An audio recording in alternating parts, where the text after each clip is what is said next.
네, 진영님 자기소개 제 간략하게 자기소개. 부탁드립니다. 안녕하세요. 저는 이진영이고 91년생 양띠. 그리고 부안에 온 지는 이제 거진 2년이 다 돼가는 청년 농부이자 디자이너입니다. 청년 농부이자 디자이너. 네. 저는 원래 서울에서 디자인을 하다가 내려왔어요. 네. 그 디자인 경력은 대략 한 약 7년, 8년 정도 됐고 이제 내려왔는데 원래는 제품 디자이너였고 네.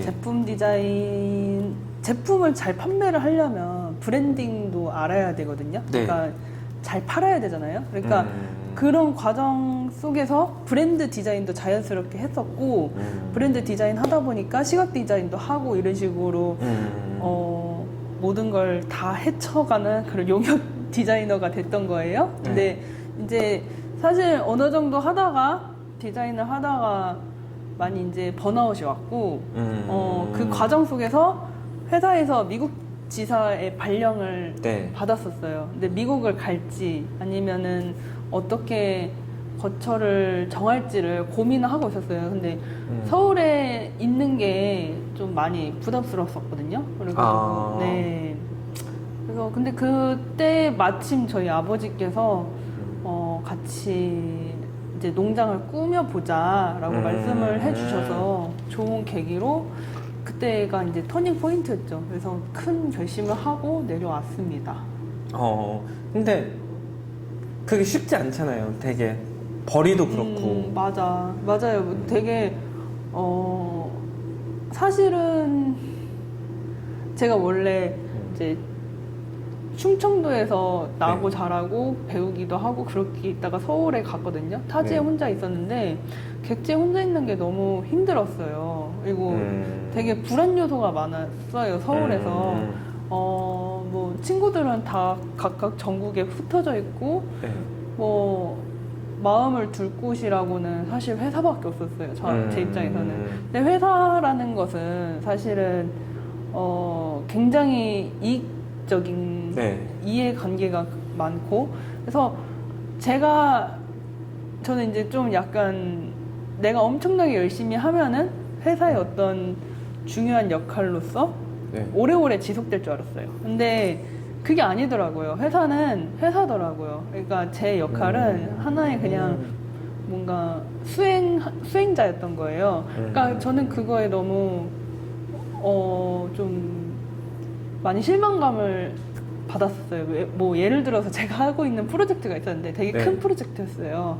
그래서 저는 그걸 엄청나게 고생해서 열심히 했었거든요. 뭐 예컨대 제가 막 금리가 빠지고 막 그랬는데도 회사 치과를 못 갈 정도. 그러니까 회사에서 제가 그냥 회사를 다닐 때 한 3시간 이상씩 자본 적이 없어요. 일만 하느라. 진짜. 그 말로만 듣던 뭐 새벽까지 야근하고 또 아침 뭐 미팅 때문에 몇 시간 잠깐 집 들렸다 다시 출근하고 그런 삶. 그러니까 집은 침대가 있는 곳이지 저의 주거 공간이 아니었거든요. 그러니까 집이 없는 상태에서 서울에 있는 게 마음이 너무 힘든 거예요. 근데 그 과정 속에서 또 코로나가 터지고 코로나가 터졌는데 이제 집에서 그냥 비대면으로 이렇게 회사를 다니게 되는데 너무 스트레스가 심하더라고요. 그래서 그런 과정 속에서 몸이 축났던 것 같아요. 제가 예컨대 제품이 하나 나오는데 사실 몇 년간 걸리고 그러거든요. 제가 마지막에 회사를 다녔을 때 제가 1년에 38개를 양산했더라고요. 개별 상품을? 네, 양산을. 그러니까 양산을, 그거 어떤 정도냐면 공장이에요. 제가 모델링하고 설계까지 다 한 다음에 그냥 뽑아내는 게 이제 몇 주도 안 걸리게 그게 굉장히 어렵거든요. 사실. 근데 그 과정을 제가 하고 났는데도 회사에 특별한 어떤 대우라든지 뭐 그런 걸 뭘 받지를 못했어요. 그러니까 그게 당연히 뭐 계약서에 따른 그냥 어떤 조건이 없는 상태에서 다녔기 때문에 그냥 제가 어떤 그런 수혜를 못 받았던 거죠. 근데 제가 거기서 그냥 너무 이게 회의감이 와가지고 아, 내 거를 하고 싶다. 내 거를 뭔가 갖고 싶다라는 생각이 되게 강했어요. 그래서 저는 제가 좀 빨리 결혼할 줄 알았거든요. 왜냐면 네. 이런 정착하고 싶은 마음이 너무 강해가지고. 근데 그게 뭐 제 뜻대로 되는 거 아니잖아요. 네. 그래가지고 뭐 어떻게 이렇게 저렇게 흘러오다가 서울에서 또 정착하는 게 너무 마음이 힘들었어요. 집값이라든지 이런 것들. 제 주변에 전세 사기 당하신 분들 많았거든요. 그쵸. 그때가 예. 딱 그 빌라왕 예. 뭐 하면서 예. 예, 그때 막 사회 한참 초년생들. 예. 예. 전세 대출이 막 풀리면서 전세 얻으시는 분들 많고 그러다 보니까 이제 전세 사기가 이렇게 터진 건데 전 그런 불안 요소가 너무 많은 게 힘들었어요. 그래가지고 그냥 그만하고 싶다, 포기하는 마음이 되게 컸어요. 근데 그 과정 속에 제가 회사를 그만두겠다고 하니까 회사에서는 부랴부랴 되게 좋은 조건으로 미국 지사에 이게 보내주겠다고 했는데 네. 뭐 집 주고 차 주겠다고 했어요. 그러면 그것도 되게 파격적인 네. 거잖아요. 근데 그제서야. 그제서야. 그러니까 그러니까 그 전에도 계속 얘기가 나왔지만 그 회사 입장에서는 그렇게 한 사람을 이렇게 보낸다는 게 되게 쉽지가 않았어요. 왜냐면 그때가 딱 코로나여가지고 코로나인데 비자를 줘가지고 그렇게까지 해준다는 게 굉장히 쉽지가 않았는데 저를 보내주겠다고 했는데 제가 이미 너무 막 마음이 실망한 상태여가지고 그냥 그 상태에서는 좀 사업을 하고 싶다는 생각이 되게 강했어요. 그때. 아, 사업을? 네. 왜냐면 저도 사실은 복잡한 거 싫어가지고 사업을 하고 싶다는 생각을 못 했는데 결국은 경영을 해야겠더라고요. 그러니까 전 지금도 생각이 그런데 사람은 언젠가는 꼭 경영을 하는 날이 오는 것 같아요. 인생을 살면서. 크든 작든. 네. 가정을 이룬다는 것도 하나의 경영인 거고, 그러니까 시스템화를 해가지고 이거를 차곡차곡 쌓는다는 거, 그게 이제 결국 경영이구나 라는 생각을 갖게 되면서 아, 그럼 나는 사업을 어쩔 수 없이 해야겠다라는 생각이 들었어요. 그리고 제가 또 욕심도 많아가지고 아, 나 같은 사람은 월급쟁이로 살면은 좀 평생 스스로한테 스트레스를 받는 성향이구나 해가지고 꿈을 키워야겠다라는 생각 갖고 있는 찰나에 아버지께서 이제 이 사업을 같이 하자라고 말씀을 해주셔서 왔고, 근데 저희 아버지도 사실은 쟁이세요. 그러니까 장인. 예. 뭐 이제 제가 약간 낮추는 말로 쟁이라고 했는데 문화재 수리 기능자세요. 네. 이시고 굉장히 손재주가 많으시고 뭔가 이런 테크닉적인 거 잘하시는데 저희 아버지를 보면서 저도 이렇게 기술을 연마하는데 항상 노력해왔는데 결국 이거를 수익 창출을 하는 거는 또 다른 영역이더라고요. 그러니까 잘하는 것과 네. 잘 팔는 거는 다른 거예요. 그래서 근데 저는 되게 애매한 경계 속에서 있었거든요. 그러니까 뭔가 잘 만들고 잘 파는 그 마케팅 그 사이에서 항상 이거를 잘 포장하는 역할에서 살았어요. 디자이너가. 그리고 부가가치를 만드는 재주가 있으니까 나는 이걸 한번 살려보자라고 해서 사업을 해야겠다라고 마음 먹었고 그렇게 해서 그냥 운명이라 생각하고 내려왔습니다. 아, 되게 말이 길었네요. 제가 질문이 되게 간결했는데 질문 그냥 두 개씩으로. 근데 진영님이 이제 나는 이런 성격이고 이런 상황이기 때문에 이렇게 선택할 수밖에 없었다라는 이제 이유들이 있는데 저는 듣기로는 사실 뭔가 엄청 특이하거나 다른 선택을 했다라고 느껴지진 않는 게 코로나를 겪으면서 많은 젊은이들이 기업이 날 책임지지 않네 그리고 나는 언제든지 대체 가능하네 막 이제 그때 기업 상황들이 안 좋아지면서 퇴직도 많이 시키고 축소하면서 뭐 그런 일들이 많이 있었잖아요. 그렇죠. 그러면서 난 그동안 기업에 이만큼 기여를 하면 그러니까 급여 외에도 어떤 그 보람이나 보상들이 있을 줄 알았는데 이렇게 쉽게 뭔가 무너질 수 있는 거였네. 그냥 나를 기업에서 이렇게 놓아버릴 수 있었네 라는 그런 실망감 때문에 많은 사람들이 그때의 기점으로 많이 귀촌을 했더라고요. 아 그래요? 네, 저 청년들이. 말고도? 네. 몰랐네요. 그래가지고 또 서울이라는 공간적인 게 이제 사회초년생은 아무것도 가진 게 없잖아요. 일부를 제외하면 네. 집도 가져야 되고 집도 하고 가정이고 네. 나의 어떤 직업적인 이런 것들을 쌓아 나가고자 하는 마음인데 서울이란 공간 자체가 쉽지가 않잖아요.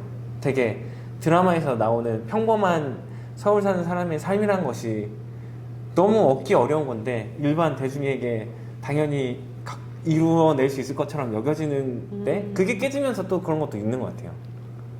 그러니까요. 그렇게 거시적인 문제가 생겼을 때 살아남을 방법이 없다는 게 굉장히 외롭게 만들어지는 것 같아요. 그래서 그러니까 그때 코로나 때 정말 살벌했고 경험을 하셨겠지만 진짜 저는 회사를 다녀서 너무 다행이었던 상황이고 회사에서는 사람을 자를 수가 없잖아요. 네. 그러니까 4대 보험을 들으면 근데 그때 저의 상황과 좀 다른 친구들은 뭐 예를 들어서 프리랜서나 뭐 프리랜서나 여행업이라든가 그런 친구들은 싹 다 말라 죽었거든요.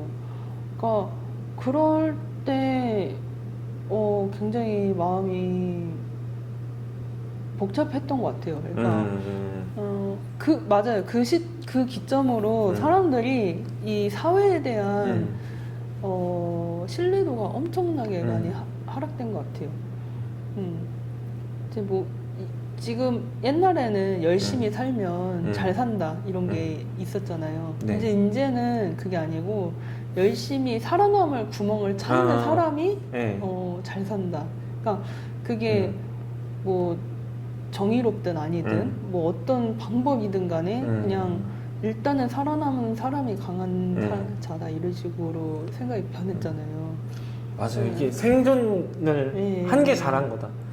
옛날에는 되게 뭔가 그 엘리트적인 그러니까 그 공부를 잘하면 어떻게 되고 막 이런 당연한 풍습이 있었잖아요. 근데 이제는 그게 안 통하는 것 같아요. 그러니까 개인이 나만의 무기를 찾아서 그걸 살아남는 방법을 찾아야 되는 시대가 온 것 같아요. 그래서 코로나 때는 정말 다들 아비규환이었거든요. 뭐 나 어떻게 살지? 막 그런 식으로 하고 그 와중에도 코로나가 잠잠해질만 하니까 막 전세 사기 대출이라든지 어떤 무슨 엄청 문제들이 많았잖아요. 그러니까 이게 정신 똑바로 차리고 살아야 되더라고요. 그러니까 살아남는다는 게 비유적인 것도 있는데 네. 실제 그때 코로나 블루랑 하면서 네. 젊은이들이 진짜 자살률이 1위잖아요. 세계. 실제 살아남지 못하는 것까지 가니까. 진짜 저는 그래서 더 회사에 집착했던 것 같아요. 그러니까 근데 저도 사실 상태가 좋진 않았었어요. 버티고 산 거지. 네. 저는 이제 약간 너무 스트레스가 심해가지고 회사 옆에 그 가까운 데에 빌라를 얻어서 거기서 지냈거든요. 근데 그 이유가 뭐냐면 저는 지하철을 못 타겠더라고요. 스트레스가 너무 심해서 버스를 타고 다니던가 걸어 댕겨야지 이게 편하지. 왜냐하면 그 지하철을 타면은 사람들이 조용하잖아. 조용히 그냥 버티고 있잖아요. 네. 그러니까 저는 그런 게 너무 싫은 거예요. 무감각하게 사람들이 너무 꽉 차 있어. 그러니까 2호선 같은 데 타면은 진짜 막 찡겨가지고 막 숨도 못 쉬만 그렇게 만석인데 조용해요. 나는 근데 그런 게 못 버티겠더라고요. 심장이 너무 뛰어가지고. 그러니까 모르겠어요. 그래서 공황장애였던 것 같은데 그런 것 때문에 저는 좀 뭔가 탁 튀는 거를 너무 바래왔어요. 그래서 이제 뭐 회사에서 조금 적응할 만해질 때 그리고 내가 회사에 너무 이 희생을 하면 안 되겠구나라고 마음을 먹기 시작하면서 제가 결정을 하고 부안으로 내려와야겠다 했을 때 막 와 해방이다 뭐 이런 게 난 이제 이런 밀식된 이 공간은 영영 안녕 하면서 뭐 이런 마음이었어요? 아니면은 아 이거 괜찮을까? 불안감은 당연히 있겠지만 그때 당시를 좀 추려한다면 어떤 심정이었을까요? 내려오는 마음. 아, 그때 정말 회사 사람들이 많이 뜯어말렸고, 네. 제가 하고 있던 그 모임들이 많았어요. 네. 뭐 뭐 소모임, 동호회. 캠핑이나 뭐 운동하는 곳이나 뭐 이제 친구들이나 정말 많았는데, 그러니까 너무 막 대문자 2였어요. 사람들을 만나느라 정신이 없었거든요. 근데 그 사람들이랑 헤어진다는 게 쉽지가 않았고 저는 알고 있었거든요. 제가 여기를 내려오면 그 사람들 못 만날 거다. 경조사 아니고서 못 만날 거다라는 걸 예상하고 왔거든요. 근데 사람들은 뭐 다음에 또 만날 수 있을 거야 이렇게 얘기도 하지만 저는 이제 순 웃음 지으며 그냥 그렇죠 막 했는데 그런 제가 그렇게 강단 있게 내려온다는 게 쉽지가 않았고 그 관계들을 다 이렇게 두고 온다는 게 그죠. 그게 사람 관계도 있지만 제가 지내왔던 장소와의 이별도 있잖아요. 내가 사실 내려오면서 들었던 감정은 두려움이 제일 컸고 근데 그냥 배수진이라고 해야 되나요? 그냥 내가 여기 안 내려오면 나는 살 수가 없어. 이 정도의 마음으로 내려왔어요. 그 서울에서 있을 때 너무 좋았는데 미래를 꿈꾸고 싶었어요.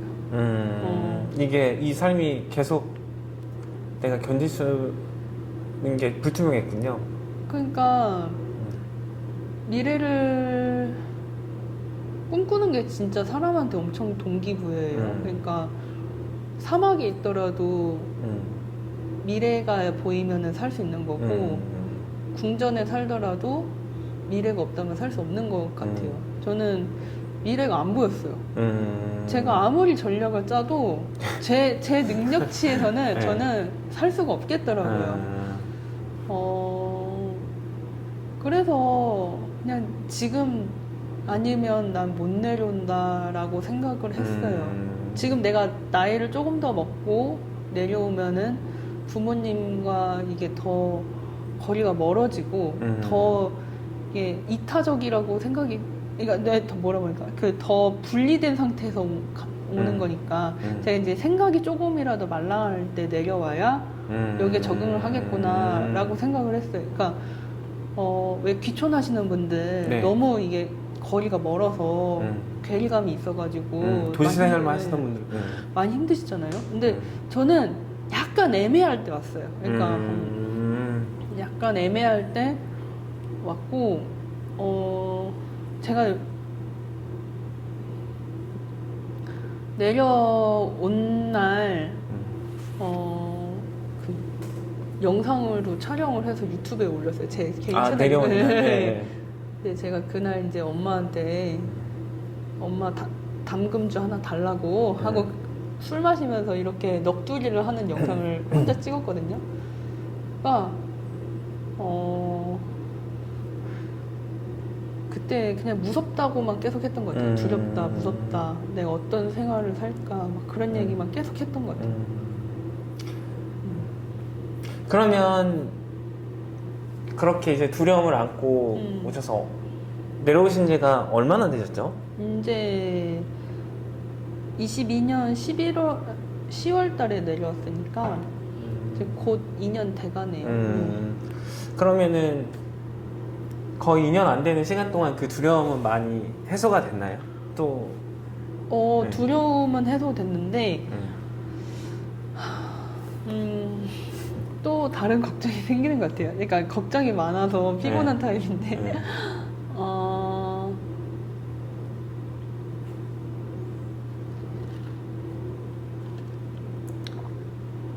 제가 두려움이 많았던 이유는 반드시 살아남아야 된다는 그 부담감이 있었기 때문에 두려웠고 그 마인드로 지내다 보니까 제가 예상했던 것보다 많은 분들이 많이 도와주셔서 잘 풀렸다고 생각을 해요. 제가 예측했던 기간보다 훨씬 빨리. 근데 이제 제 앞에 놓인 과업들이 많거든요. 수행해야 되는 것들이 많거든요. 항상 그런 문제들이 생기는 것 같아요. 그러니까 뭔가 하나가 잘 해결이 되면은 또 다른 목표치를 향해서 달려나가야 되는데 지금 그런 두려움은 많이 사라졌고 많이 적응됐고 또 그러면서도 아직도 적응 안 되는 부분들도 많아요. 사실은 처음에 여기 왔을 때는 외로웠어요. 네. 네. 아는 사람도 하나 없고 그렇죠. 근데 전 그렇게 이제 네. 모임이나 관계들이 많았었는데 예. 처음에는 그때 서울에서 너무 많이 놀아서 그 좀 사람한테 질렸었어요. 그러니까 너무 많이 놀다 보니까 아, 나도 좀 정신 차려야 되는데 그러니까 막 슬프게 논 거 아니고 막 되게 그냥 재밌게 사람들이랑 노는데 근데 그게 안 생각날 줄 알았어요. 아 그런 생활들이 예, 생각이 안 날 줄 알았어요. 근데 한 6, 7개월 지나니까 너무 생각나는 거예요. 이게 네. 막 미치는 거예요. 그래서 그때 고민을 많이 했던 게 뭐냐면 내가 되게 에너지가 많은 사람이구나 생각해서 수영을 시작했었거든요. 그래서 수영도 열심히 하고 뭐 새벽에 맨날 다니고 그랬었는데 제가 그런 외로움을 떨치는 방법은 그거였던 것 같아요. 그냥 나 스스로를 개선해 나가는 즐거움에 조금 빠져 있었던 것 같아요. 재밌었어요, 그냥. 근데 지금은 가끔은 좀 지치는 것 같아요. 그러니까 뭐냐면 계속 그러니까 이게 직장인은 직장의 루틴이 있잖아요. 네. 월요일부터 금요일까지고 9 to 6의 그 시간 루틴이 있는데 지금은 그런 제가 오늘 무슨 요일인지 몰랐다가 네. 달력을 보고 알았거든요. 그러니까 그렇게 시간을 365일 보내다 보니까 이거 내가 스스로 좀 잘 조절해야 되겠구나. 휴식도 좀 취하고 휴식을 너무 안 취하면은 자꾸 일에 집중도가 떨어져가지고 일할 때 쉬려고 그래요. 그래서 무슨 말인지 네, 아시죠? 네. 그거는 또 다른 나태함인데 그거에 빠지지 말아야 되는데 좀 요즘 그런 고민하고 있어요. 그럼 내려오셔서 이제 디자이너로서의 삶이 일단락되고 네. 내려와서 이제 아노칸 농장을 네. 운영하고 계시잖아요. 농장에서는 어떤 일들을 하고 계시나요? 지금 저는 디자인 사업자를 폐업을 했고 네. 그게 이제 청년 농부인으로서 살아가려면은 이제 어떤 그런 거는 접고 농업에 전념을 해야 되거든요. 뭐 청년 창업농. 청년 창업농, 청청농이라고 하는데 저는 이제 저희 부모님의 도움을 많이 받았죠. 네. 그러니까 사실 부모님이 없으셨더라면 뭐 청청농 이런 타이틀도 못 달았을 것 같아요. 근데 부모님이 만드신 기반 속에서 저는 이제 청청농을 지원해가지고 이거 일을 하게 있는데 저희 아노칸 농장에 대해서 짤막하게 설명을 드리면 네. 저희는 보랏빛 라벤더 쉼터 보랏빛 라벤더 쉼터. 보랏빛 라벤더 쉼터라는 슬로건을 가지고 라벤더 농장을 네. 만들고 있는 곳입니다. 네. 라벤더가 주 그 작물인 거네요. 네, 저희는 라벤더가 주 작물이에요. 컨셉은 네. 남프랑스 정원. 정원. 네. 그럼 어떻게 이제 그냥 뭐 라벤더 키워서 파는 게 아니라 뭐 이렇게 정원처럼 해서 사람들도 오셔서 또 체험하시고 보고 뭐 또 다른 사업 영역 또 붙을 수 있나요? 네, 저희는 이제 궁극적으로는 나중에 입장료 수입을 받는 그런 구조로 하고 싶어요. 그러니까 사람들이 오시면은 즐기다가 편하게 놓으시다가 이렇게 가시는 그런 곳으로 만들고 싶은데, 이제 라벤더 이외에도 굉장히 화려한 화훼를 키우고 있어요. 한 50여 종. 그리고 저희 농장은 라벤더도 좋은데 소나무 숲이 있어요. 네, 소나무 숲. 네, 소나무랑 상수리 나무가 굉장히 많은 숲이 있는데 거기가 저희 집의 또 메카예요. 중심지인데 사람들이 거기 오면 정말 다들 엄청 좋아하거든요. 그러니까 거기 오면 다들 하시는 소리가 아, 참 아늑하다. 아, 참 마음이 좋다. 마음 편안해진다. 그러셔서 저희가 이름을 아노칸이라고 지은 거예요. 아노카다 해가지고.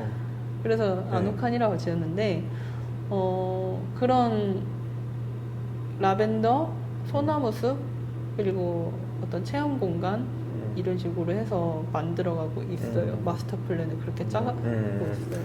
다른 네, 일반적으로 귀촌하거나 하시는 분들 뭐 그런 특수 작물도 하지만 네.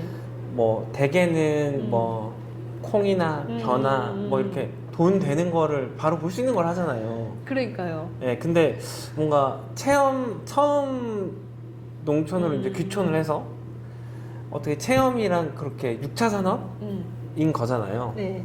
거기까지 이렇게 계획을 세우시는 이유가 있을까요? 사실 사실은 먹고 사는 것만의 문제는 아닌 것 같은데. 되게 중요한 지적이고 네. 저도 그게 아직도 조금은 고민인 부분이에요. 왜냐하면 저희는 이제 시작을 어떻게 하게 됐냐면 저희 어머니가 라벤더를 사랑하세요. 아, 좋아하는 걸 넘어서서. 라벤더가 키우기 힘든 작물이거든요. 그러니까 그냥 뭐 매년 이렇게 심는 그런 1년생 작물이 아니고 계속 지속적으로 뭔가 이거를 관리를 해줘야 되고, 그리고 잘 안 자라요. 한국에서 잘 안 자라요. 그래서 잘 못 자라는데 그거를 저희 어머니께서 한 6, 7년간 연구를 하셨어요. 어떻게 하면 잘 자랄 수 있을까? 그래서 터득을 하신 거예요. 저희 어머니가. 그러니까 어머니가 하도 그 원예 쪽을 좋아하시다 보니까 약간 운명적으로 하게 된 것 같아요. 특히 저희 어머니는 저희 집도 그런 생산농에 가까운 그런 작물들 많이 키웠고 지금도 키우고 있어요. 근데 뭐 고추라든지 여러 가지 해봤었는데 감자 이런 것도 해봤는데 일단 저희 어머니의 관심사는 그런 아름다운 정원에 꽂혀 있었어요. 그러니까 어릴 때부터 그러셨어요. 저희 어머니는 막 진짜 약간 고상하다라고 표현해나? 그러니까 막 그런 것들 너무 좋아하시거든요. 네. 그래서 결국 어떻게 이렇게 흘러오게 된 건지 모르겠지만 라벤더를 일단 작물로 해야겠다. 그리고 6차 산업에 관련된 일을 해야겠다라고 이제 공부를 하면서 결심하게 됐고 그렇습니다. 저희 아버지도 목수시니까 네. 뭐 시설물들 이런 것들 만드실 수도 있고 뭐 갖고 나가는데 이제 큰 역할을 하시니까. 근데 저희는 그러니까 부가가치를 노리고서 이 지금 농업 경영을 하고 있는 거예요. 네. 경관 농업이죠. 경관 농업. 네. 근데 저도 사실은 수익 모델을 잘 네. 만들어야 된다고 생각을 해요. 네.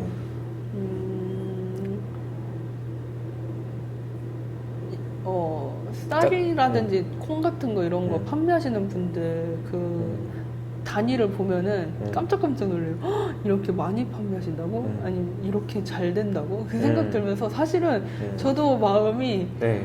와씨 나도 하고 싶다라는 생각이 들면서도 그분들 너무 대단하신 분들 많으니까 대농이신 분들 너무 많으시니까 또 각자 잘하는 게 있겠다. 나는 나의 무기는 뭔가 잘 만들어서 포장을 하는 역할이고 이거를 잘 활용해서 나는 우리 농장 만드는데 이거를 기여를 해야겠다라고 생각을 하고 있고요. 라벤더로 어떤 수익 구조를 만드는데 저도 고민이 아직은 많아요. 근데 그래도 뭐 라벤더 모종을 판매를 한다든지 아니면은 네. 기프트 상품들을 많이 만든다든지 그런 것들을 아직 구상하고 있는 단계예요. 디자이너로서의 그 브랜딩 경험과 또 어머니의 라벤더 사랑에서 출발했지만 이게 고부가치를 일으킬 것이다라는 어떤 비전 때문에 지금은 수익 모델이 선명하진 않지만 그래도 이게 저는 근데 잘 될 거라고 믿어요. 지금 당장은 아닐지언정 이건 분명히 현대인한테 필요로 하는 어떤 문화생활이에요. 필수적인 문화생활이 될 거라고 저는 믿어 의심치 않아요. 그러니까 코로나 때도 느꼈고 뭐 여러 가지 사회생활을 하면서 느낀 건데 사람은 그냥 자연스럽게 자연을 찾아가요. 네. 네. 전 빌딩 숲에서 살았었는데 그냥 그 경영자들이 항상 고민을 하는 거는 어떻게 하면은 우리 저기 일하시는 분들이 그러니까 리프레시를 할 수 있을까 이런 네. 고민들을 하고 계시고 저희들 또한 뭐 휴식을 취할 때 그런 짧고 굵게 리프레시하는 방향을 생각하는데 항상 그러면 자연과 연계된 여행을 떠나더라고요. 네. 저는 이제 그런 분들을 타겟을 하는 거예요. 그러니까 라벤더란 그리고 특히 라벤더는 굉장히 치유 작물이거든요. 네. 그러니까 그 향 자체에서 나오는 그 신경 안정 물질이 있어요.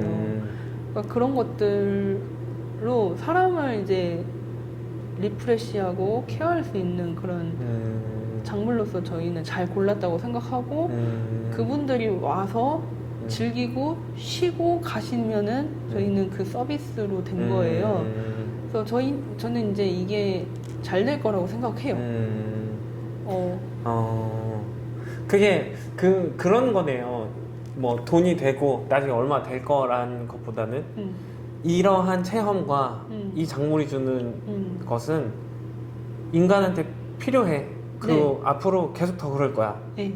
네, 그거에 대한 믿음. 그죠. 그냥 네. 저는 뭐 단순하게 뭐 한 사람당 얼마씩 두당 얼마다 이런 계산이 아니고 이거는 본질적으로 사람이 찾을 수밖에 없는 구조다. 그러니까 제 브랜딩도 네. 뭐 본질을 항상 생각하고 슬로건이라든지 비전을 이렇게 짜잖아요. 네. 제가 만약에 이 흐름에서 이 경건농업이라든지 이 라벤더라는 작물이 이탈됐다면 저는 안 했을 거예요. 그러니까 이게 미래에 가치가 있을 것이냐 말 것이냐를 판단했을 때 이게 부족하다면 저는 안 했을 거예요. 제 성향상. 근데 네. 분석하고 고민해본 결과 저는 사람들이 꼭 필요로 하겠다라고 생각을 한 거예요. 그리고 저희 부모님도 항상 얘기를 하시는 게 이거 꼭 성공 안 해도 된다. 그러니까 성공해야 되지만 네, 성공 안 네. 해도 된다. 왜냐? 우리가 만족하면 되니까, 우리가 행복하면 되니까. 저는 그게 굉장히 중요하다고 생각하거든요. 그러니까 뭐냐면, 그러니까 제품을 만들 때 항상 선임들이 물어봐요. 너라면 이 제품 사? 너라면 이거 사? 너 이거 이뻐서 사? 이렇게 물어봐요. 그러니까 뭐냐면 내가 진짜 원해서 살 만큼 만들어야 소비자도 이거를 찾는다는 거죠. 그러니까 우리는 그냥 나중에 이게 판매 목적, 어떤 수익 구조를 위한 그냥 농장을 만드는 게 아니라 진짜 궁극적으로 사람들이 찾는 어떤 쉼터를 만들어야겠다라는 그 비전으로 접근을 하기 때문에 저희는 된다고 생각해요. 네.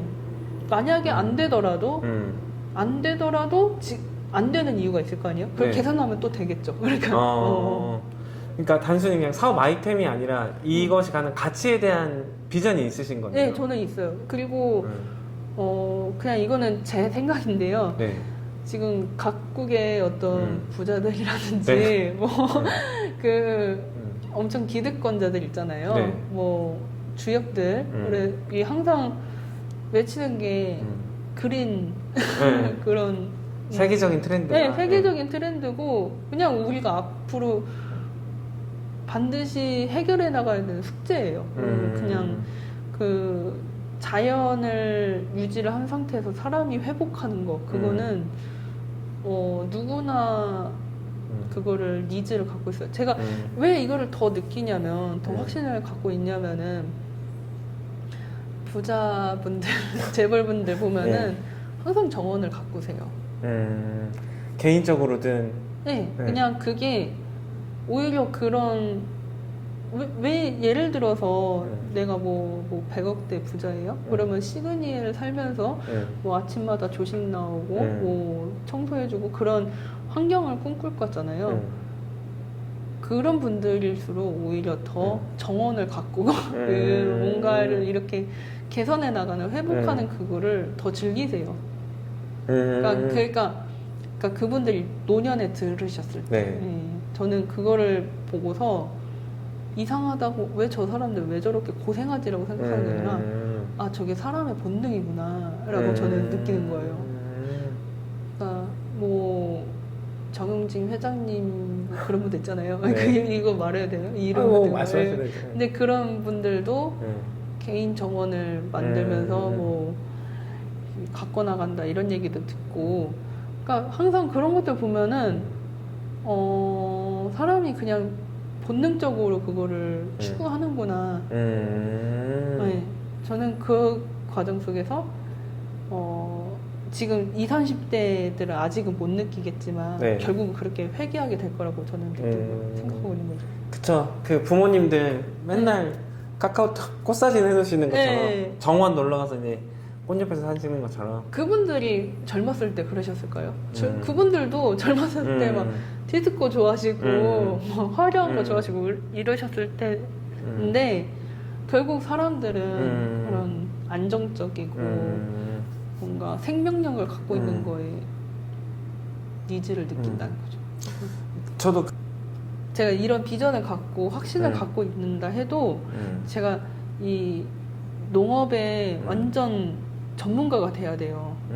근데 그거는 그렇게 하루아침에 바뀌어지는 게 아니잖아요. 천천히 다시 태어난 것 같은 어렵죠. 그러니까 예를 들어서 풀을 보면 무조건 뽑아야 된다 이런 생각이라든지 뭐 날이 조금 가물다 그러면은 물을 줘야 된다든지 그러니까 사람이 이게 경험에 쌓여져서 있는 그 본능적인 습관들 있잖아요. 제가 그게 아직 진짜 완전 신생아처럼 조금씩 쌓아지고 있는 단계예요. 그래서 저는 이제 농장을 가꾸는 뭐 대표라는 직함을 자꾸 많이들 써주시는데, 그러니까 뭐 그런 실무자로 있는다면 뭐 나중에 뭐 오시는 분, 뭐 직원분들도 생기고 하겠죠. 그런 분들께 이거를 자신 있게 이거 이렇게 하세요, 저렇게 하세요라고 말씀드릴 수 있을 만큼 제가 그 부분에선 전문가가 돼야 돼요. 또 아직은 좀 배우고 있는 단계라서 많이 어렵습니다. 무슨 그래도, 말씀인지 아시죠? 네. 삽 하나 이렇게 드는 것도 어렵고 딱 뭐 그냥 보고 아 뭐 해야겠는데 이렇게 판단이 되는 게 그 수많은 경험과 또 그 감각이 다듬어지는 게 진짜 쉽지가 않더라고요. 사실 그 부분에 있어서 너무 힘들어 이렇게 생각할 때가 많거든요. 어떻게 해야 될지 아직 고민 중입니다. 즐겨야죠. 뭐. 즐겨야죠. 그래서 그러면 이제 그 진영님이 다른 인터뷰에서 농가들이 자체 브랜드를 만들어 유통 과정에 경쟁력을 갖출 수 있도록 많은 도움을 주고 싶다고 하셨던 말이 있어요. 이 말이 어떤 문제의식에서 좀 나오신 건지. 자체 브랜드를 만들어 유통 과정에 경쟁력을 갖출 수 있도록 도움을 주고 싶다 라는 말씀하셨었거든요. 농산물 쪽에 유통 마진에 대한 문제들이 많은 거 혹시 알고 계세요? 예, 그죠. 그러니까 밭에서는 얼마인데 거기 청과 도매 가면 얼마 되더라 이런 거. 그러니까 이만큼 이제 약관에 내놓은 할머니가 계셔요. 그분께서 떼서 남은 돈이 1,000원 이런 식의. 근데 그게 실제로 소비자한테 갈 때는 몇십만 원. 그러니까 그거 영수증 같은 거 보면은 네. 글을 못 읽는 할머니들을 아주 농락을 하는 거예요. 무슨 수수료, 세금, 뭐 유통비, 뭐 해서 1,000원 이런 식으로. 할머니들 이거 원래 버리려고 했던 건데 가져가 준다고 하니까 그냥 그 1,000원이라도 어떻게 이렇게 쌈짓돈 챙겨가지고 하시는 그런 얘기들을 보면은 저는 너무 화가 나더라고요. 근데 뭐 물론 요즘은 똑똑하신 청년 농부님들 많지만은 지금 저희 윗세대 분들 농간에서는 이런 고민들이 많으세요. 아, 고민이요? 네, 뭐 예를 들어서 패키징을 어떻게 해야 될지, 자체 브랜드를 만들어야지. 브랜드라는 말 자체를 이해를 못 하시는 분들도 많아요. 그러니까 스티커면 스티커고 뭐 간판이면 간판인 거고 근데 브랜딩이 뭐지? 이러시는 게 분들이 많아요. 제가 그러면 설명을 항상 드려요.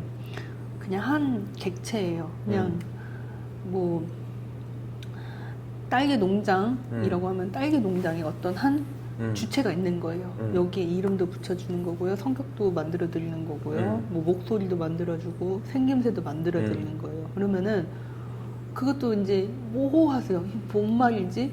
근데 그거를 이해하시고 경영을 하셔야 소비자들을 감동시키고 그게 잘 팔린다. 라는 거를 꼭 메시지를 던져드리고 싶고 그거를 하셔야 많이 남기신다라는 것도 알려드리고 싶어요.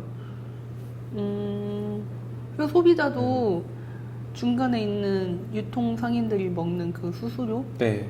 이런 것들을 걷어내고 좀 싸게 살 수 있는 그런 장점이 생기는 거죠. 그게 이제 사이클이 잘 돌아가야 어떤 농산물 도소매에 관련된 그 중간 문제들, 이슈들이 네. 없어지는 거죠. 그러려면 디자인이 중요하다고 생각해요, 저는. 그쵸, 유통 구조가 사실 굉장히 떼어볕에서 할머니들 막 고생해가지고 만드는 그런 농수산물이 네. 뭔가 정당한 그 대가를 받지 못한다라는 네. 것에서 하잖아요. 근데 유통을 하는 분들 입장에는 나는 이거를 품질을 보장하고 그리고 내가 이렇게 매입을 했을 때 뭐 가격이 안 맞거나 폭락하거나 했을 때 내가 책임지지 않냐라는 식의 논리로서 어떤 그 마진을 정당화시키긴 하는데 자본주의 시스템 안에서 너무 당연하잖아요. 안 팔려면 말아. 뭐 너가 팔아.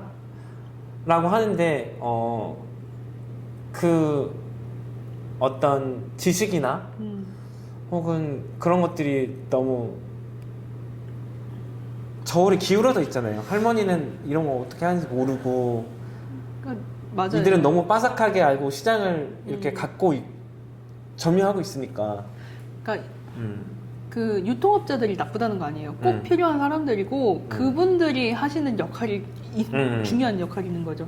예컨대 엄청 대농이신 분들이 있어요. 그분들은 하나하나 패키징을 해가지고 이렇게 팔 수 있는 여력이 없는 거예요. 이 패키징을 하는 인건비를 충당하는 그 돈이 더 들기 때문에 한꺼번에 그냥 저기 뭐 유통 시장에다가 이렇게 내놓는 거죠. 그런 그분들 거를 또 받아가지고 패키징을 해서 판매하는 유통업자 너무 땡큐. 그런 분들은 꼭 필요하죠. 근데 작은 규모의 사이즈인 분들은 영세하신 분들은 스스로 그거를 만들어서 판매를 하는 게 또 그게 필요하거든요. 그러니까 예를 들어서 대농이신 분들이 남기는 마진과 소규모이신 분들이 스스로 패키징해서 스스로 판매를 하시는 분들 마진이 동일할 수도 있어요. 그러니까 실제 남는 금액이 비슷할 수도 있어요. 그러니까 그러니까 각각의 전략이 다른 거예요. 이분들은 그렇게 가는 게 맞고 이분들은 스스로 일어나셔야죠. 그래야 또 이런 대농이 될 수 있는 기회를 얻는 거죠. 그러니까 좀 피곤하고 힘들더라도 스스로 자체 브랜딩을 하셔야만 하는 거죠. 근데 이거를 어떻게 해결할 수 없으니까 유통업자한테 보낸다. 네. 이건 아닌 거죠. 제가 생각할 때는 너무 아쉬운 거죠. 그러면 그런 브랜딩을 많이 음. 업계에서 하신 진행님이 네. 그런 분들에게 도움이 되실 수 있다라는 말로도 그죠. 저는 이제 그 방향성을 정해드릴 수 있는 거죠. 예를 들어서 박리담회를 추구하시는 분들이 있을 거고 프리미엄을 추구하시는 분들이 있을 거예요. 그분들이 가고자 하는 방향에 맞춰서 디자인이라든지 뭐 언어 이런 것들을 키비주얼 이런 것들을 정해드리는 게 저의 역할이에요. 그리고 앞으로 뭐 사장님 앞으로 하실 때 뭐 고객분들한테 어떻게 대하세요, 응대하세요, 막 그런 것까지도 그 제가 디자인 좀 업무 컨설팅을 안에서. 해드리는 게 디자인 브랜드 디자인이에요. 뭐, 네 그러려면 네. 굉장히 그 사장님들하고 긴밀한 대화를 해야 돼요. 그쵸. 뭐 예를 들어서 훈영님께 코디를 해드려요. 옷 코디를 해드려요. 근데 뭐 제가 정장 디자인, 정장만 이렇게 취급을 한다고 해서 정장을 입힐 수 없는 거잖아요. 훈영님이 좋아하는 스타일, 어떤 추구하는 방향, 철학, 지혜가 있으실 텐데 제가 어떻게 막 그렇게 끼워 맞추기를 할 수 없는 거잖아요. 맞는 옷을 입혀드려야 되는 거잖아요. 그러니까 저는 이제 디자인을 할 때 꼭 그 농가를 들러서 어떤 방향으로 흘러가시고 싶으신지를 꼭 상담을 하고 이게 진행을 해요. 그렇지 않으면은 그냥 무용지물이더라고요. 그래서 저는 그래서 조금 초기 자본이 많이 들더라도 브랜딩을 꼭 하시는 게 좋다고 왜 말씀을 드리냐면 뭐 우후죽순 야 나는 어떻게 하다 보면은 이게 만들어질 거야 라고 생각하셔서 스티커 만드시고 뭐 홍보물 만들고 뭐 홈페이지 만들고 그렇게 차곡차곡 해나가신다 보면은 나중에는 이게 산으로 가서 다 망치더라고요. 예를 들어서 크몽에다가 맡겨가지고 뭐 이거는 여기 키몽 맡겨서 이거 네. 가져오고 또 이건 뭐 그러니까 크몽 맡겨서 만든 것을 또 다음 홍보물에 적용하고 홍보물에 적용하고 뭐 하다 보면은 되겠지라고 생각하시지만 아니에요. 처음에 이거 전략과 방향을 정하고 가야지 방금 말씀드린 그 전자의 방향으로 하면은 결국 또 다시 브랜딩을 하게 돼요. 나중에 가서는 하게 되더라고요. 그러니까 브랜딩이 처음에 설정한 브랜딩이 완벽하지 않아요. 절대 그렇게 완벽해질 수 없어요. 근데 어쨌거나 이 브랜딩이 성장하는 거지 얘가 탈바꿈 되는 일은 거의 없거든요. 그러니까 이 브랜딩을 키워나가는 방향으로 이렇게 1차, 2차, 3차, 4차 이렇게 수정을 해나가는 방향을 정하셔야 되지 그냥 홍보를 막 만들었다가 나중에 가서 정리를 하려고 하면은 정리가 안 돼요. 그래서 또 다시 해야 되고 무조건 다시 해야 돼요. 이게 백지화를 시켜서 다시 해야 돼요. 그러니까 내가 지금까지 판매를 해왔던 그 방향, 예를 들어서 박스 천장 찍어놓은 거 다 못 쓰게 되고 그럴 수 있죠. 그러니까 저는 이제 천장 찍어 놓으신 분들 있잖아요. 예를 들어서 그런 분들 있으면은 어떻게든 재활용할 수 있게끔 또 방향을 말씀을 드리거든요. 근데 그런 것들 너무 아깝잖아요. 네, 비효율이 발생하니까. 그러니까 그게 상자 천장 정도는 뭐 괜찮을 수도 있어요. 근데 나중에 소비자한테 어느 정도 다 알려졌어요. 근데 그때 브랜딩을 다시 해야 돼. 그러면요, 그냥 내가 장사가 엄청 잘 되는 잘 되는 곳에 목을 정해서 이렇게 장사를 하고 있었는데 이사를 분명히 가야 되는 거예요. 그러니까 더 이상 뭐 한계가 계속 느껴져서. 네, 그러면 또 손님 다 끊기고 막 그런 식으로 다시 시작해야 되니까. 애초에 처음부터 설정을 해나가는 게 좋다는 말씀이죠. 그러면 진영님도 여기 부안에 내려오셔서 어떤 그런 브랜딩 작업을 뭐 다른 업체나 주변에 아시는 분을 해주신 그런 경험 있으신가요? 좀 있죠. 또 있어요. 그러면서 뭔가 개인적인 어떤 보람이나 사실 내가 만든 거 잘 되면 뿌듯하잖아요. 근데 농촌 대한 브랜드를 아직은 한 적은 없어요. 지역에 있는 그런 일반 기업이나 업체. 네, 업체에서 했고 사실 농업을 하시는 농부님들 보면은 단일 건으로 끝내시려는 분들이 너무 많아요. 되게 막 그 군이나 뭐 농업 지원 정책 관련해가지고 막 포장재 뭐 지원 사업 혹은 뭐 컨설팅 하지만 뭔가 통합적인 브랜딩을 해서 실제 그 현업 브랜딩을 하는 업체에서 그걸 딱 해주는 뭔가 토탈 서비스까지 이렇게 가는 경우는 없는 것 같더라고요. 네. 그래서 뭔가 일회성 혹은 컨설팅 3회. 근데 이 컨설팅 업체가 한 말 안 들었으면 우리도 돌이 없어. 막 이런 식이고. 근데 저는 그래서 단일 건으로 들어와도 그 방향을 정해드리긴 해요. 그러니까 서비스 차원에서 로고를 더 해드린다든가 뭔가 이러이러한 방향으로 가세요라고 조언을 더 드리긴 해요. 원래 근데 디자이너들 그렇게 친절하지 않아요. 막 그쵸. 예를 들어서 계약서에 3회 이상 수정 시 추가 비용. 발생합니다. 이런 식으로 하는데 저는 이제 그런 언어를 저희 그 똑같이 쓰면 안 된다고 생각해요. 뭐 농부님들 그리고 저희 어머니 아버지 세대이신 분들한테 그렇게까지 인색하게 하면은 저는 결과물이 망친다고 생각해요. 그러니까 그냥 제 뜻대로 내가 멋있다고 생각한 뜻대로 그냥 드릴 수도 있는데 그러면은 그냥 그분들은 뭐 이게 좋나 보다, 요즘 애들은 이걸 좋아하나 보다, 뭐 요즘 애들 스타일인가 보다 하고 그냥 하시는 거지 즐거워서 하시는 게 아니란 말이에요. 이게 너무 좋아, 이게 너무 이뻐 이런 느낌을 못 받고 그냥 누구한테 받았으니까 해보자, 이걸로는 되겠지 이런 희망, 이상한 희망을 가지고서 하신다는 거죠. 그러니까 저는 그러니까 세대를 불문하고 내가 좋아하는 걸 해야지. 네, 그죠?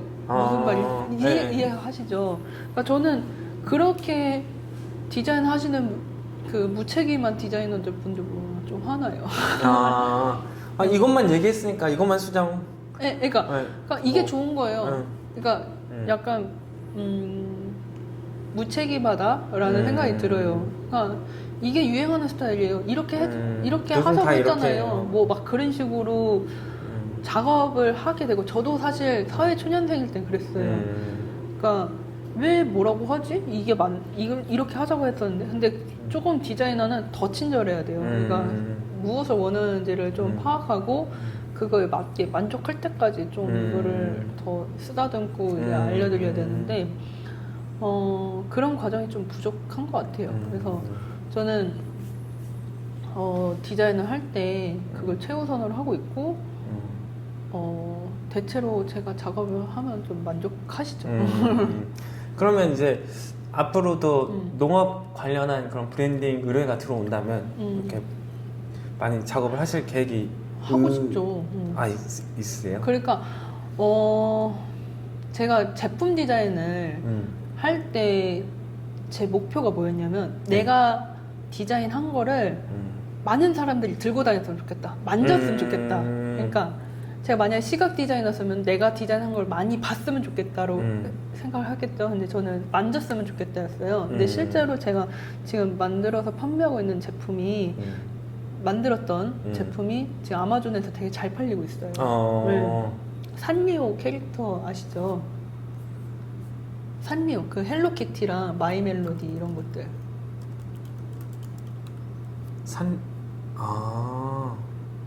지금 처음 봤습니다. 아 그래요? 제가 한번 지금 뭐 이겁니까? 네, 아마존 들어가 봐도 될까요? 아마존 이 잡화 보세요. 이거 이거 제가 만들었고요. 이걸요? 네. 이거 제가 만들었고요. 그러니까 이 캐릭터 군이 있어요. 근데 그 시리즈. 네. 오리지널 시리즈. 그러니까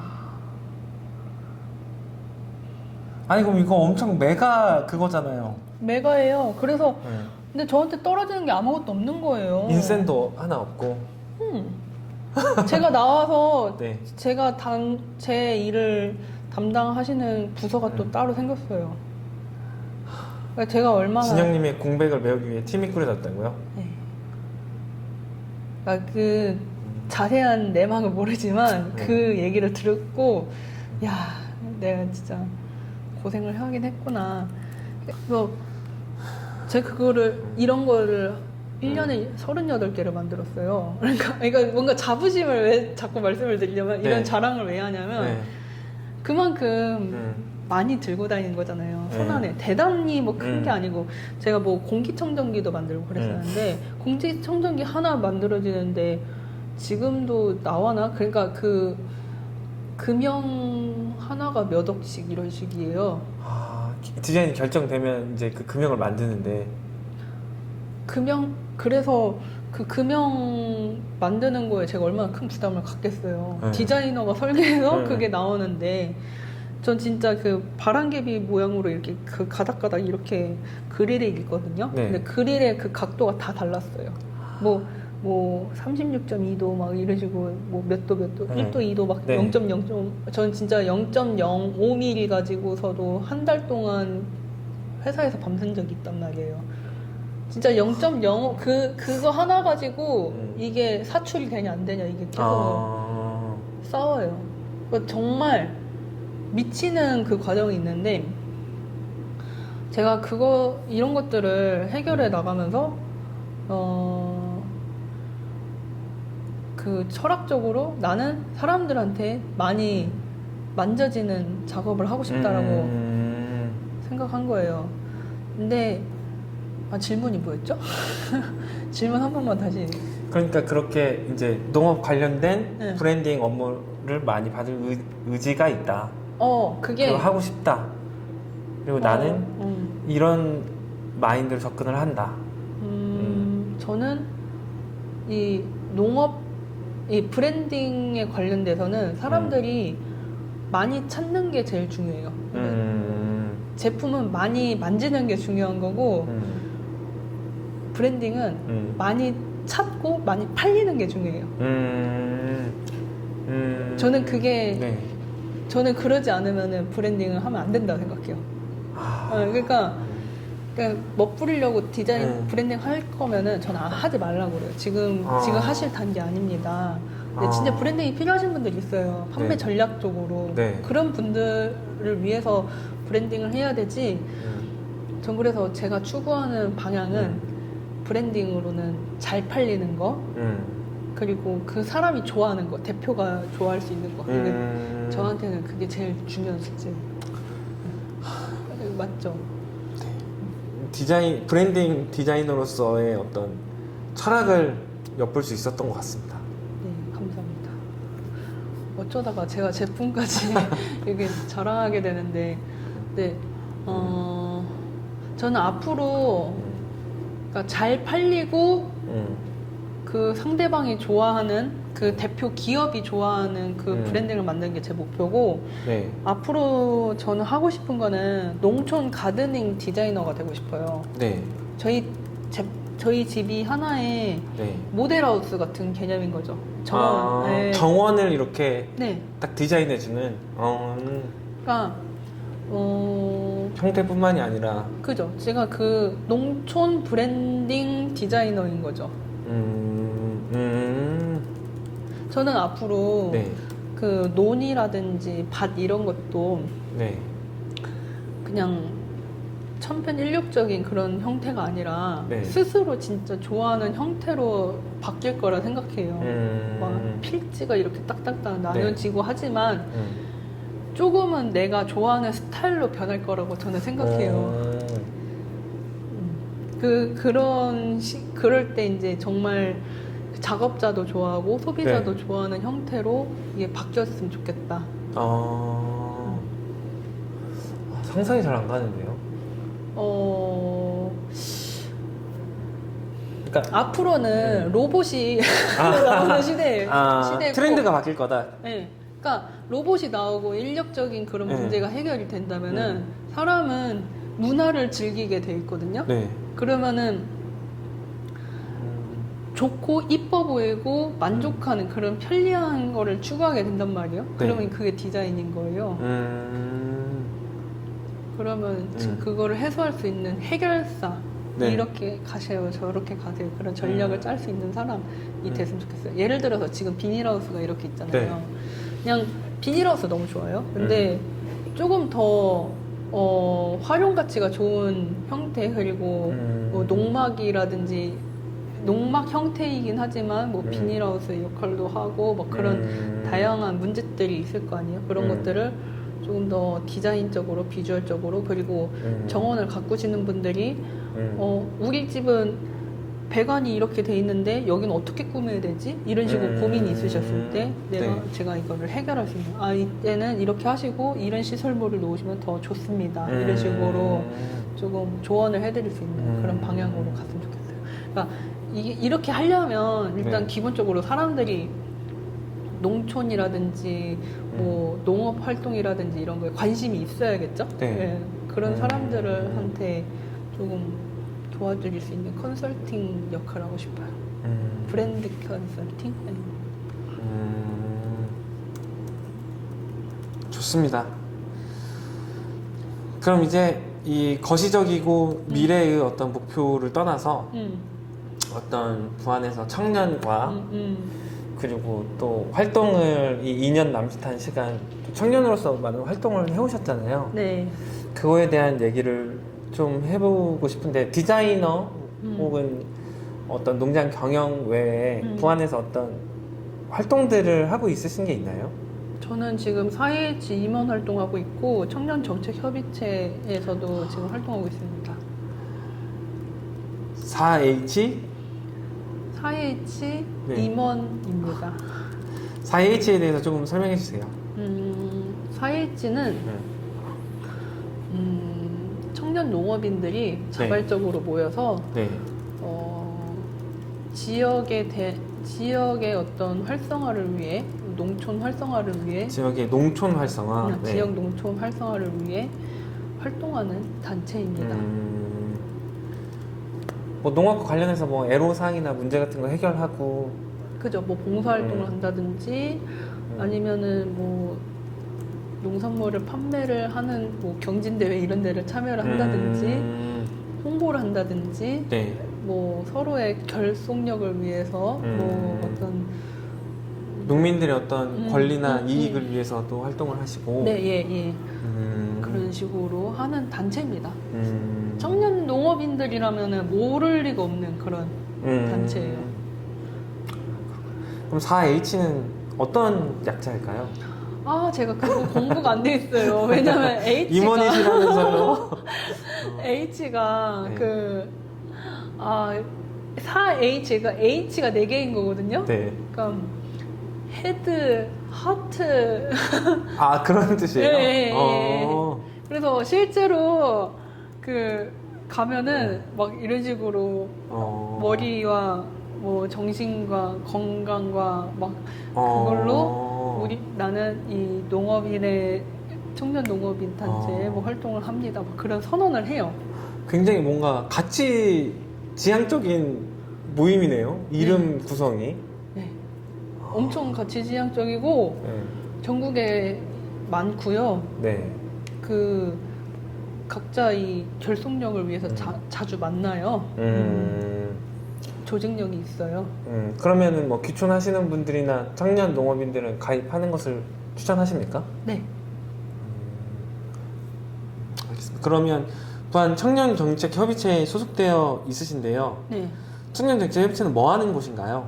청년정책협의체? 또 이 진영님께서 생각하시는 이 부안의 청년정책 방향성은 어떻게 잡혀야 좋을지 개인적인 의견도 좀 말씀해 주시면 좋겠습니다. 청년정책협의체는 청년의 권리를 찾기 위해서 스스로 정책을 발의하는 집단입니다. 근데 제가 생각할 때 청년정책협의체는 현재 잘 운영되고 있는데요. 네. 일단 거기서 운영을 하시는 뭐 이세혁 팀장님이라든지 그런 네. 군 기관에서는 굉장히 열심히 해주시고 네. 저는 열의가 있으신 것 같아요. 네. 근데 사실 저만 해도 음. 그 어떤 정책이 필요한지에 대해서 네. 이해가 좀 부족해요. 그러니까 네. 사실 그게 문제예요. 그러니까 정말 자유롭게 막 의견들을 내요. 근데 이게 진짜 실행력이 있을까? 이게 막 그러니까 거기서 그냥 그렇게 막 의지가 샘솟게 정책을 막 발휘할 수가 없더라고요. 아, 왜냐하면 네. 뭔가 전문성 혹은 정보에 그게 참 저도 아이러니예요. 전 처음에 여기 참여를 했을 때 네. 그 청년들 우리 부안 청년들 진짜 파이팅 할 수 있는 어떤 뭔가를 네. 만들어야겠다라는 생각이 네. 있었어요. 네. 근데 에너지가 분산돼요. 에너지가 분산되는 느낌을 받아요. 계속. 네. 이 청년 정책 협의체 활동을 하면서 네. 그러니까 청년들 자체가 그러니까 왜 모아지지 않는 걸까요? 뭘까요? 그러니까 재미가 없나? 재미가 없어서. 그러니까 저는 근데 적절한 재미는 네. 위기의식에서 위기일 때 나타난다고 생각하거든요. 그러니까 네. 내가 힘들 때, 내가 뭔가 필요로 할 때, 네. 내가 아직 아쉬울 때, 그럴 때 네. 뭔가가 이게 탁 던져지면 그때 이게 흡수력이 엄청 빠르다 생각해요. 네. 근데 벼락치기처럼. 그죠? 네. 그러니까 막 그리고 이게 진짜 실현 가능할 것 같을 때 막 이제 도파민이 나오면서 네. 나 이거 할래 저거 할래 네. 이렇게 덤벼드는데 그런 게 좀 없어요. 그러니까 그리고 저는 이제 부안군 내에서는 내가 다른 타 지역들이 너무 청년들을 위해서 지원을 해주는 게 너무 없다 보니까 네. 상대적으로 부안군은 굉장히 잘해주고 있다고 생각을 해요. 절대적인 양은 부족하지만 네. 상대적으로 부안은 많은 지원이 있는 그죠. 편인 것 같다. 그죠. 그건데 그렇지만 조금 더 많이 지원해줬으면 좋겠어요. 조금 파격. 어떤 부분에 있어서 지원이 가장 절실한 것 같아요?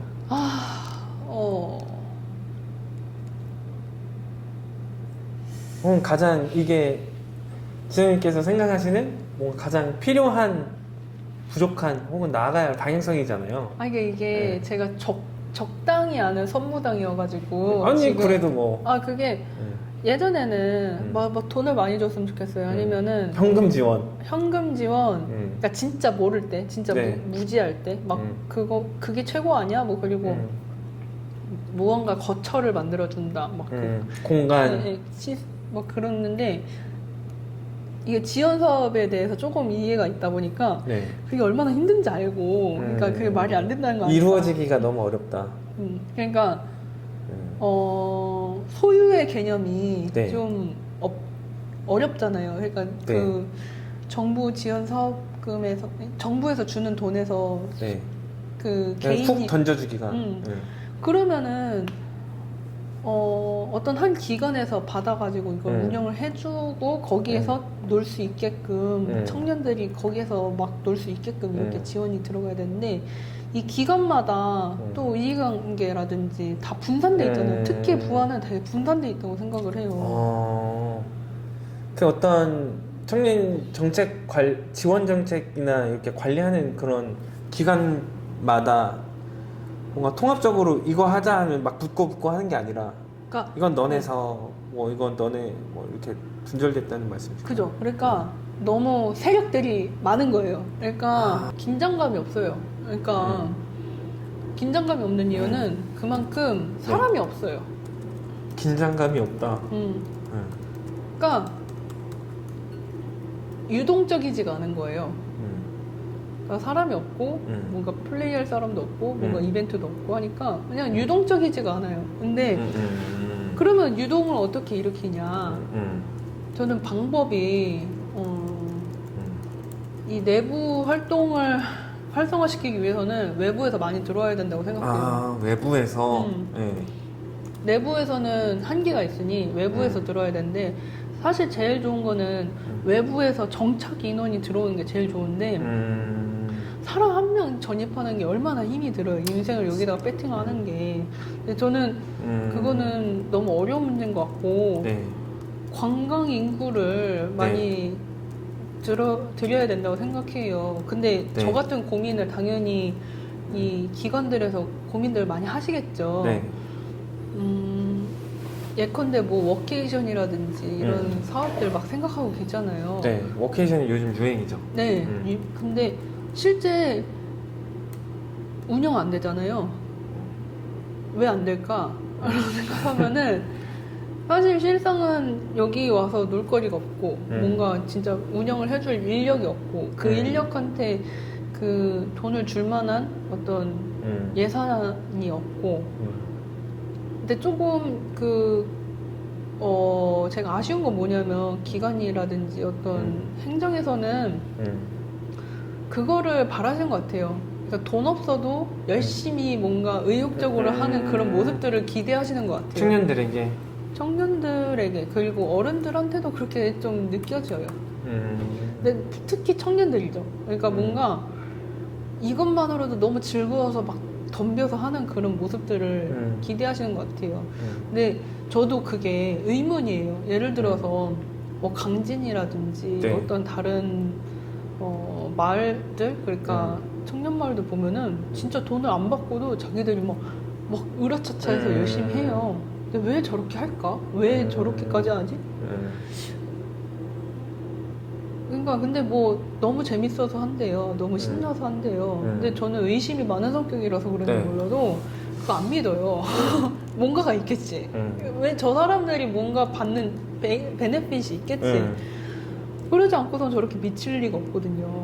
근데 뭔가 미치는 힘이 있다면은 그게 뭔지를 알아야 돼요. 그 포인트를 잡아서 그렇게 부안을, 이제 해야지. 부안에 접목을 시켜야 돼요. 근데 왜 사람들이 저렇게 덤벼들까?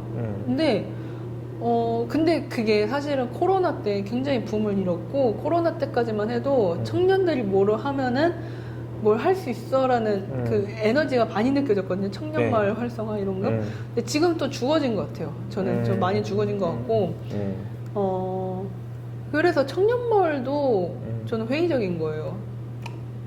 뭐 다른 지역의 청년 마을들 보면 성공 사례들이 그렇게 좋지가 않아요. 제가 느낀 거는 뭐냐면 청년 마을이 지속되는 경우가 너무 적어요. 처음에는 되게 뭔가 파이팅하게 들어갔다가 이게 유지가 안 되는 거예요. 그래서 그런 부분들도 보면은 뭐 부안에서 그런 청년 마을이 만들어진다 해도 저게 한계일 수도 있겠다라는 생각도 드는 거고 그래요. 그래서 어떤 지원 사업이 맞냐 저도 모르겠어요. 근데 현실적으로 도움되는 지원 사업이어야 돼요. 현실적으로 도움이 되고 관광 인구가 많이 유입이 되는 지원 사업이어야 돼요. 그러니까 관광 인구가 유입이 되는 사업을 하시는 분들께 지원 사업을 많이 해주는 게 좋겠죠. 그러니까 끌고 들어오는 것에 대한 지원. 그러니까 여행업이라든지 네. 뭐 숙박업이라든지 무언가 그런 걸 직접적으로 플레이하실 수 있는 분들한테 지원 사업 많이 줘야 이게 들어온다고 생각해요. 참 어렵습니다. 제가 이제 질문에서도 이제 질문해 주실 거지만 부안을 브랜딩한다면 무엇이냐? 네, 그럼 다음 질문을 네. 자연스럽게 넘어간다면 네. 지선님께서 부안을 브랜딩한다면 어떻게 하실까? 아까 질문인데 네. 근데 아마 부안도 굉장히 몇십 년? 뭐 수십 년 전부터 외부의 관광객들 많이 왔으면 좋겠고 귀농귀촌 왔으면 좋겠고 이런 목표를 가지고 계속 노력을 했을 건데 네. 상황이 뭐 크게 나아지고 있진 않잖아요. 맞아요. 그리고 그것에 돈이 적게 투자된 것도 아니고 또 단순히 이제 뭐 숙박과 뭐뭐뿐만이 아니라 관광, 뭐 상품, 그리고 편리한 뭐 그런 편의 시설부터 뭐 어떤 트렌드 기준을 맞추기 위해서 또 했을 텐데.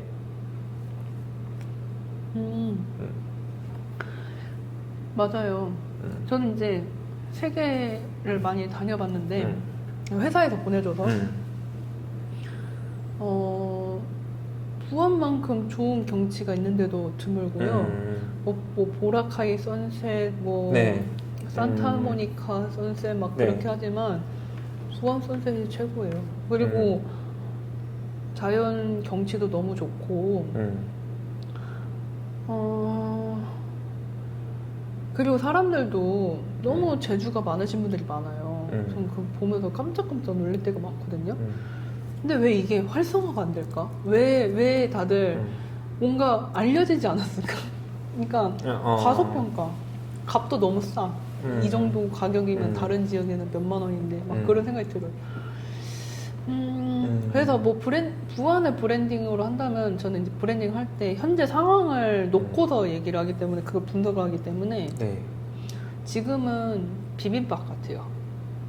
비빔밥의 형태예요. 네. 하나하나 다 맛있어. 네. 그런데 섞어지지 않았어요 지금. 음식은 네. 있어요. 근데 네. 맛은 있어.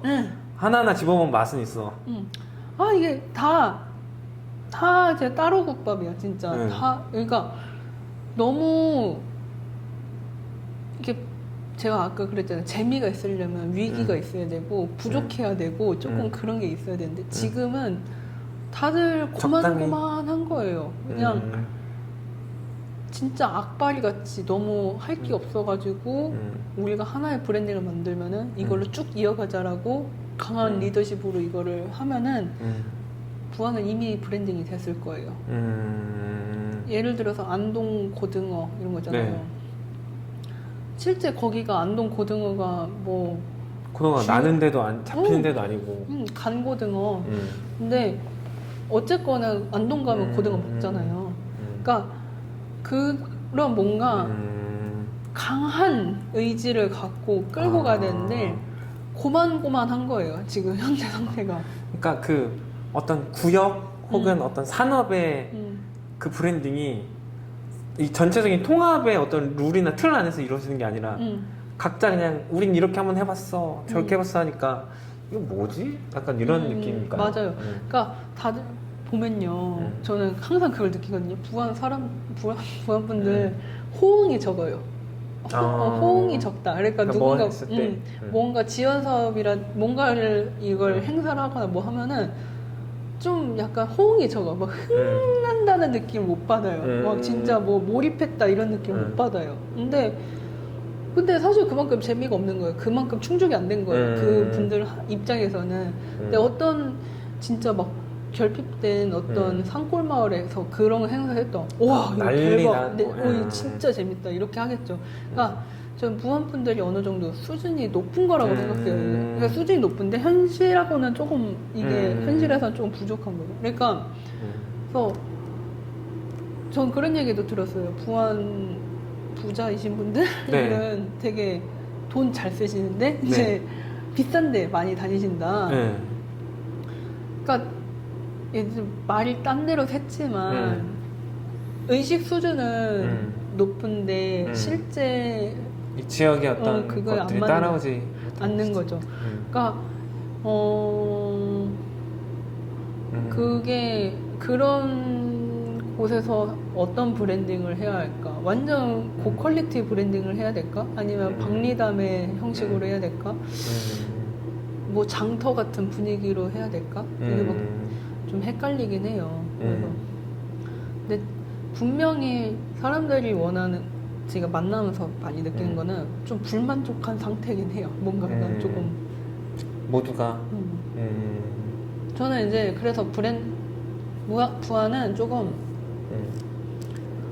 한다면 프리미엄으로 가야 된다고 생각해요. 조금 그러니까 예를 들어서 너무 쉽고 너무 다가가기가 쉬운 수준이면은 사람들이 흥을 안 낼 것 같아요.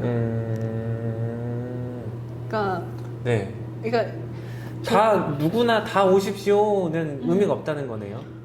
그거는 그걸로 사람들이 반응을 안 해요. 누구나 오세요. 누구나 즐길 수 있어요. 그걸로는 사람들이 반응 안 하고 오히려 좀 뭐 요트라든지 뭐 조금 고부 가치의 어떤 그런 사업 있잖아요. 그런 것들을 밀어주면 사람들이 더 반응을 잘할 것 같아요. 제 개인적인 생각이에요. 왜냐면 지금 이미 그거는 너무 많이 했어요. 너무 많이 했고 뭐 효과가 없다는 게 없어요. 나타났고. 너무 없는 거예요. 그러니까 이미 했는데 반응 없으면 그거는 개선점이 없는 거예요. 예를 들어서 마실축제 포스터라든지 네. 뭐 그런 것들 보면 너무 쉽고 아 이거 복잡하다 막 뭔가 많이 할 것 같다라고 생각이 들잖아요. 못 맞는 게 아니에요. 근데 사람들이 반응 안 하잖아요. 그러면 사람들이 유의하지 않구나. 네. 근데 폴포츠 공연할 때 네. 엄청 사람들이 많이 예매한 거 아세요? 아, 네. 그러니까- 하기도 어려웠다고. 네, 네. 사람들 그런 거에 니즈가 있는 거예요. 뭔가 이거는 처음 보는 건데 어. 한번 가볼까? 네. 폴포츠 유명하잖아 이런 것처럼. 그죠? 네. 폴포츠 유명하죠. 폴포츠 누군지도 몰라도 그거 뭐 공연한 거 알아? 그러니까 뭔 말인지 아시죠? 그러니까 저도 네. 영화관이 네. 이번에 이전을 했잖아요. 네. 그랬는데 똑같은 그냥 대형 멀티플렉스 극장에서 하는 영화들을 상영하더라고요. 그러면 지역분들 뭐 오후 시간대에 이제 가서 보시겠죠. 뭐 심야까지도 운영을 안 하긴 하지만. 근데 저는 독립영화나 예술영화들을 좀 찾아보고 싶어서 검색을 하니까 전주에 한두 개가 있더라고요. 근데 그런데 뭐 남북도 합쳐서.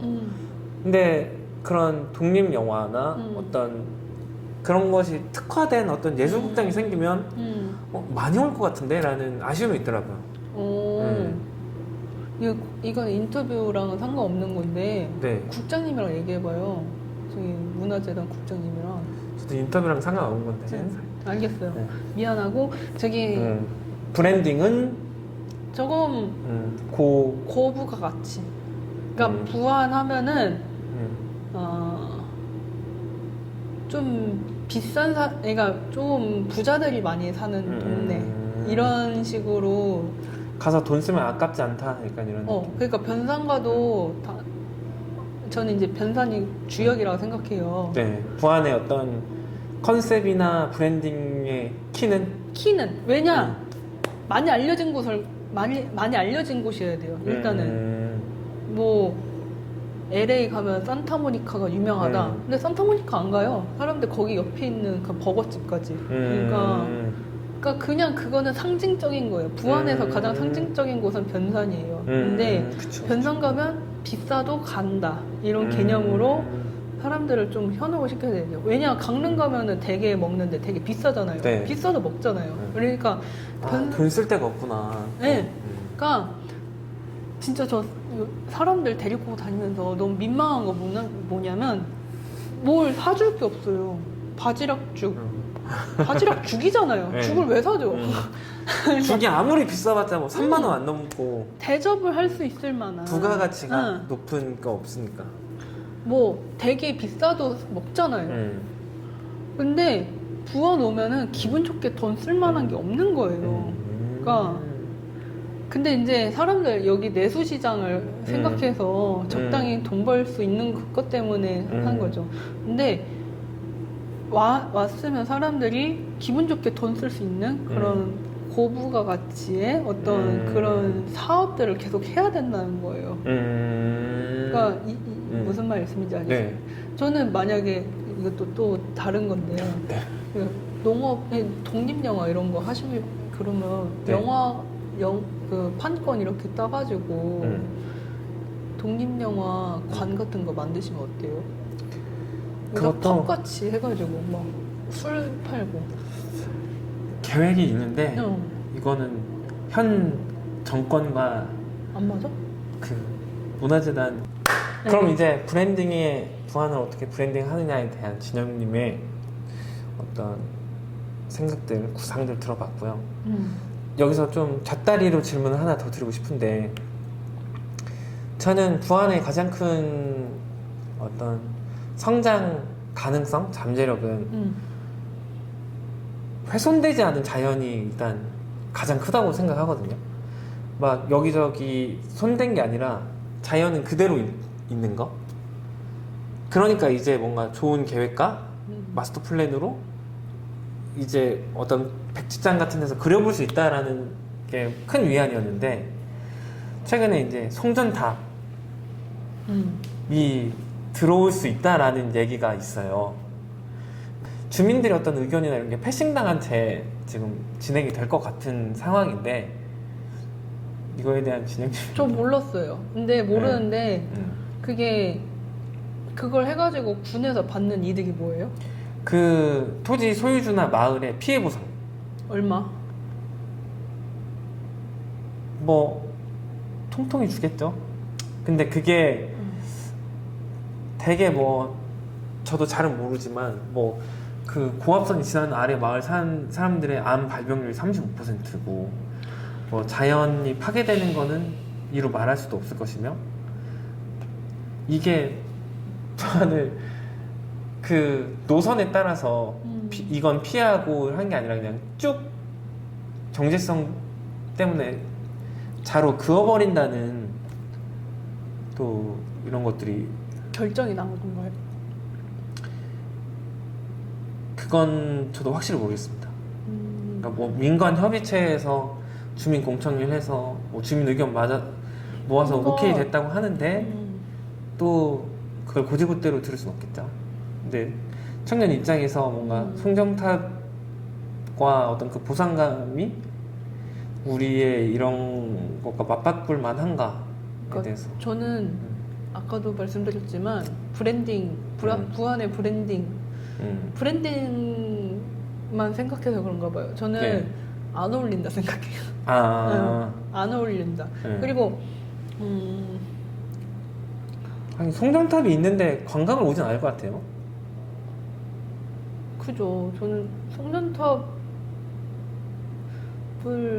그렇게 하면은 그림이 많이 깨질 것 같은데, 해서 만약에 엄청난 이득이 있다 그러면은 조금 고민해볼 만 하겠죠. 근데 할 데가 없어서 부안이 맞는다는 그거는 반대해야 될 것 같은데요. 그리고 말씀하신 대로 훼손되지 않는 자연, 그러니까 훼손되지 않는 자연이라고 말하지만은 개발되지 않아서 개발될 기회가 없어서 그렇게 됐다라고 말씀을 드리고 싶은데, 그러니까 조금 더 좋은 방향의 개발이면은 얼마나 좋겠어요. 이게 제가 알기로는 이게 새만금 쪽에 무슨 열차지? 그러니까 뭐 부산에서 서울에서 부산까지 서울에서 부산까지 숙박하면서 이제 관광하는. 아니 그거 말고 10분 만에 갈 수 있는 그런 고속열차를 지금 연구를 한다고, 연구하는 그 서울에서 부산은 10분. 그러니까 서울에서 부산까지 완전 뭐랬지? 진공 상태로 이렇게 탁 그 살짝 떠가지고 그거에 대한 연구를 저기 새만금 지구에서 그거를 실험을 한다고 들었어요. 네. 지금 뭐 서울에서는 미국에서는 라스베가스에서 하고 한국에서는 새만금에서 하고, 저는 그런 거는 너무 좋다고 생각해요. 그러니까 그런 산업 개발, 그러니까 경제 산업 지구에서 필요한 그런 개발은 너무 좋아. 근데 송전탑으로 우리가 얼마나 이득이 되는지를 그 군에서 만약에 단독적으로 우리를 그 주민들을 한테 의사를 안 묻는다면 충분히 이해시킬 만한 어떤 자료들을 주지 않는 이상은 저도 반대할 것 같은데요. 근데 여기서 조금 더 들어간 네. 걸 하면 몰랐잖아요. 송전탑이 들어오고 이게 결정이 안 됐는지 실제 들어온지 안 들어온지 모르지만 이 사실을 이제 굉장히 많이 진행이 되고 진행 중인 지금 알게 됐는데, 이것이 모르게 된 어떤 원인이나 책임은 어디에 있을까요?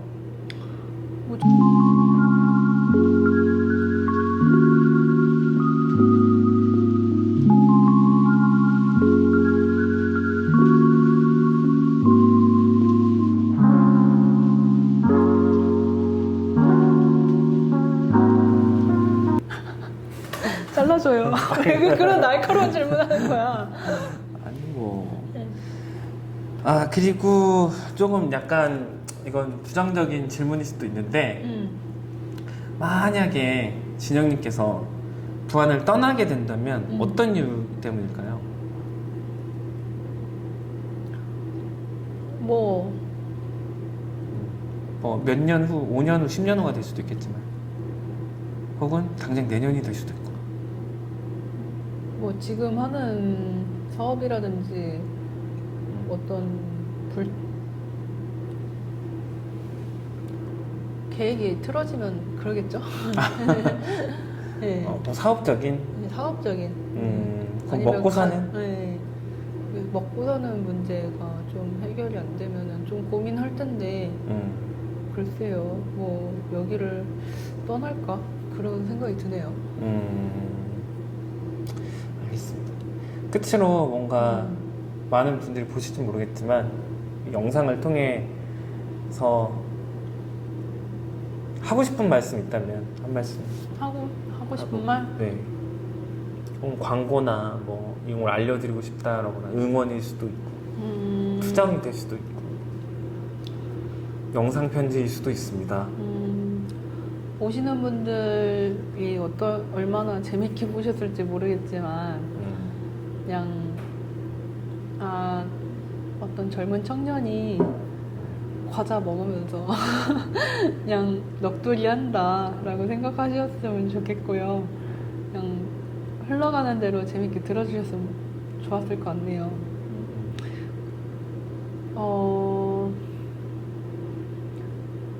전 제가 갖고 있는 경험들을 가지고 많은 분들을 도왔으면 좋겠어요. 제가 앞으로의 신념도 제가 누구를 도울 수 있을 만큼 능력치가 되는 사람이었으면 좋겠어요. 그러니까 좀 봉사정신 이럴 수 있는데 많은 사람들을 돕고 싶거든요. 근데 아직은 제가 사람들을 도울 만큼의 능력치가 안 되는 것 같아서 그게 참 아쉬운 것 같고 궁금한 점 있으면 많이 물어보세요. 혹시라도 뭐 디자인이라든지 브랜딩이라든지 제가 알려드릴 수 있는 건 알려드리고 싶으니까 연락 주시면은 같이 커피 한잔 하면서 대화하셨으면 좋겠습니다.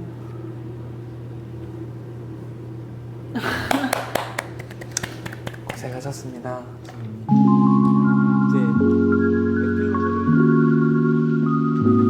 제가 예전에 사귀던 남자친구